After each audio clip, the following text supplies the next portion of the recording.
Oi, gente, tudo bom? Hoje a nossa aula será sobre protistas, né? Esse reino em que nós encontramos tanto protozoários, que são pequenos organismos unicelulares, e também as algas, né? Mas hoje nós vamos falar especificamente somente sobre os protozoários, tá bom? Então as algas vão ficar para outro dia. Vamos lá então. Como características gerais do reino protista. Atenção, hein? Reino protista, não só protozoários. Então, nessas características gerais vão entrar também as características de algas. Então, o nome protozoário, ele significa, né, primeiro animal.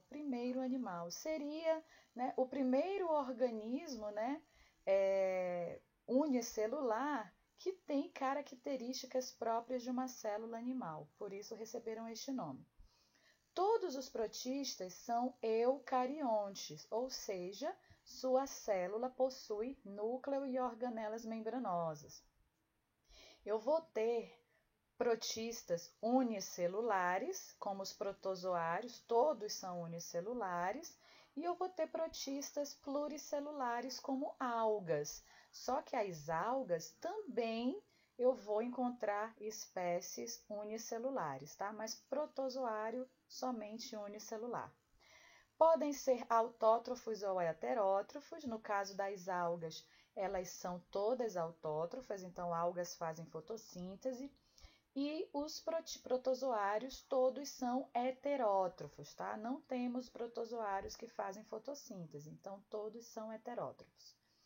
Os representantes, né? Já falamos, protozoários e algas. Esporozoários. O grupo dos esporozoários não possuem estrutura de locomoção, tá? Somente ciliados, flagelados e risópodes. Vamos lá. Aqui nós temos um esqueminha, né, de um protozoário ciliado. Né? Aqui a gente pode ver na membrana plasmática da célula várias estruturas semelhantes a pequenos cílios. Aqui nós temos uma imagem real, né? Daqui dá para ver os cílios também ao redor dessa membrana. Esses cílios, eles usam tanto para se locomover, quanto para gerar uma corrente de água ao redor deles, né, para trazer partículas alimentares. Então, esses cílios servem tanto para locomoção, quanto para trazer essas partículas alimentares para perto da célula, para ela poder engolir. E no caso desses protozoários ciliados, eles vão engolir o alimento através dessa estrutura aqui, que seria como se fosse uma boca. A gente chama essa estrutura de citóstoma. Então, o alimento cai aqui dentro e depois é engolido pela célula desse protozoário ciliado. O nome desse aqui é paramécio. Ele é um ciliado de vida livre e não transmite nenhum tipo de doença para a gente, não. Características gerais dos ciliados. Eles são aquáticos, né? Podemos encontrá-los em água doce ou salgada. A maioria de vida livre, mas nós temos o Balantidium coli, que é um parasita intestinal humano, né? A gente adquire ele ingerindo água contaminada com esse protozoário. E eu vou ter protozoários que vivem no interior do sistema digestório dos ruminantes. Ruminante é aquele herbívoro que ele precisa mastigar bastante o alimento. Aí ele engole esse alimento e depois ele regurgita. O alimento que ele ingeriu volta para a boca para ele mastigar mais um pouquinho. E aí ele vai fazendo isso várias vezes, né, até que esse alimento esteja o suficientemente mole para que ele consiga digerir. Só que, como ele só se alimenta de plantas, né, é um herbívoro, e na planta eu tenho uma substância chamada de celulose. A celulose ela é muito dura e nenhum animal na face da Terra consegue digerir a celulose.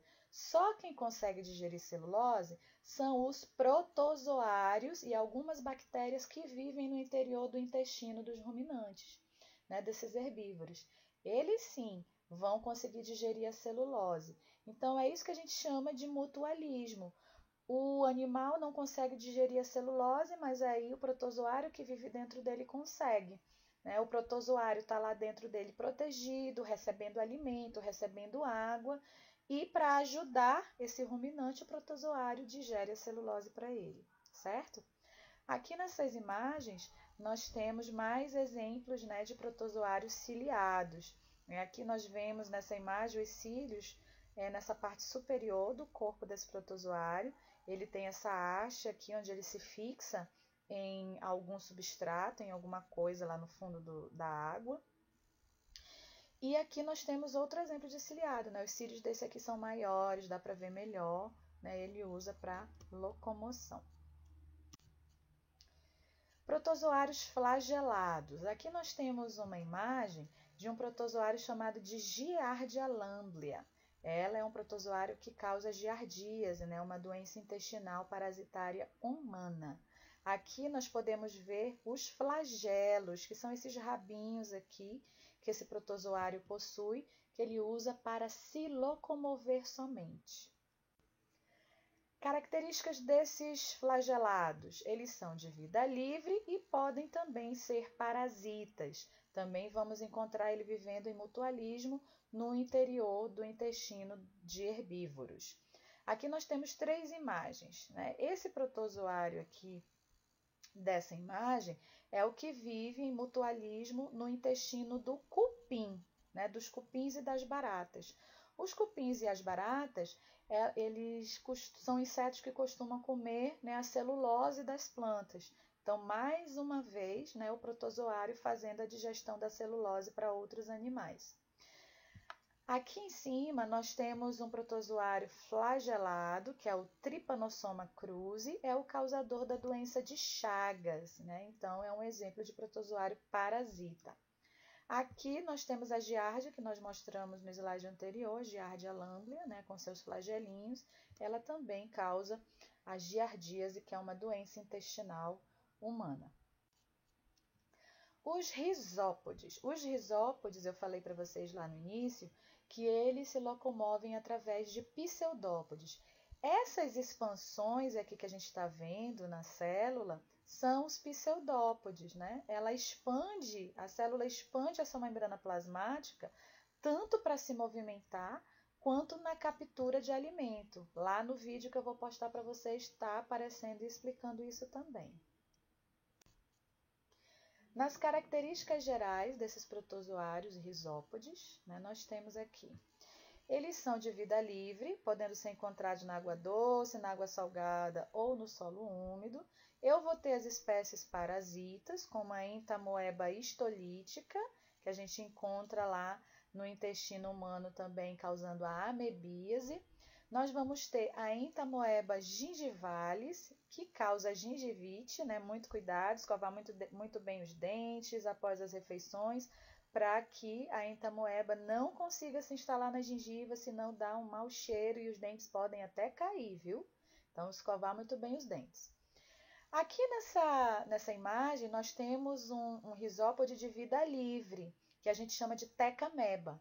As tecamebas, elas produzem essa carapaça em volta da célula. Essa carapaça pode ser de grãos de areia, por exemplo, né? Mas essa daqui da imagem é uma carapaça que foi produzida pela própria célula. E aí a célula fica protegidinha aqui dentro, parece até uma lâmpada, né? E aqui nós temos uma abertura por onde ela estende os pseudópodes para poder se locomover e capturar o alimento, né, do ambiente. Nós vamos ter também os risópodes que a gente chama de heliozoários, radiolários e foraminíferos, né? Eles são protozoários de formato ameboide, né? Eles são de vida livre, né? Então aqui nós temos um heliozoário, né, com os seus pseudópodes, ó, que são bem fininhos, né? Ele usa também para captura de alimento e para locomoção.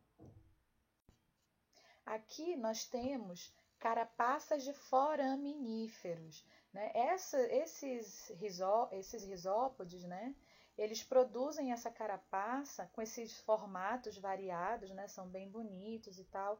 Lembrando que isso aqui a gente só consegue visualizar ao microscópio, tá? Então, eles produzem essa carapaça para se proteger, né? E quando a célula morre, a célula que está dentro dessas carapaças, ela vai se decompor.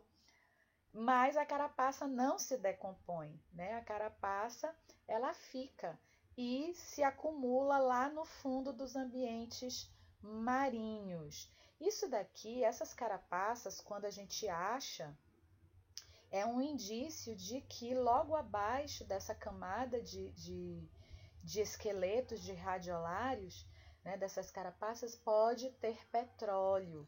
Então, é um indicativo, né, para a indústria petrolífera. Quando elas vão explorar um certo local, eles vão procurar exatamente isso. Se tem essas carapaças aí presentes no fundo dos oceanos, dos mares, é porque logo abaixo pode ter petróleo. Os esporozoários. Os esporozoários não possuem estrutura de locomoção. Ó. Eles têm o formato arredondado e não tem cílio, não tem flagelo, não estendem pseudópodes. Né? Todos os esporozoários são parasitas. 2 exemplos aqui que eu coloquei é o Plasmodium malariae, que causa malária, e o Toxoplasma gondii, causador da toxoplasmose. Né? São 2 doenças graves que podem levar a pessoa à morte e são causados pelos esporozoários. Reprodução dos protozoários. Aqui nós vemos 3 imagens. Né? Essa primeira imagem aqui é da reprodução assexuada que os protozoários fazem.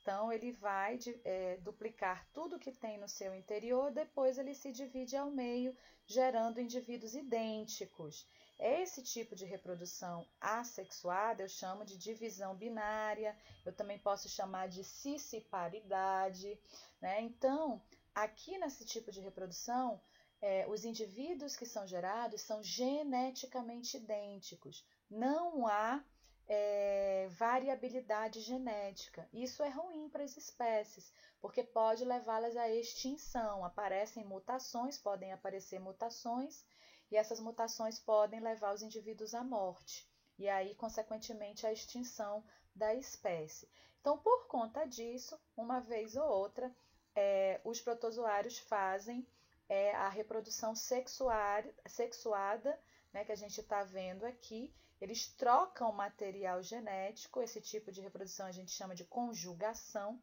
Então, aqui nós temos 2 protozoários, né, 2 protozoários ciliados.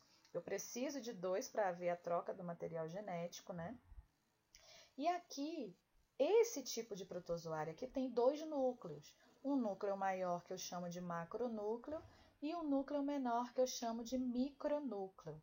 Na hora da reprodução sexuada, o macronúcleo ele não entra. O macronúcleo serve só para regular o metabolismo da célula. O micronúcleo é que vai participar desse tipo de reprodução. Então, os protozoários vão duplicar os seus micronúcleos. Eles duplicam e depois eles fazem a troca de micronúcleos. Aí, cada protozoário fica com 2 micronúcleos, o seu e o que ele recebeu do outro protozoário. E aí eles fazem a fusão desses micronúcleos depois, e aí dessa forma eles aumentam a variabilidade genética dessa espécie, impedindo que ela chegue à extinção. Aqui nós temos uma foto real da conjugação, né? Só não dá para ver eles trocando de micronúcleo, mas eles estão fazendo exatamente o que está mostrando aqui nessa imagem. Certo? Gente, espero que vocês tenham aí um bom estudo, aproveitem bem esse slide para tirar as dúvidas, né, para fazer uma boa avaliação. Até a próxima!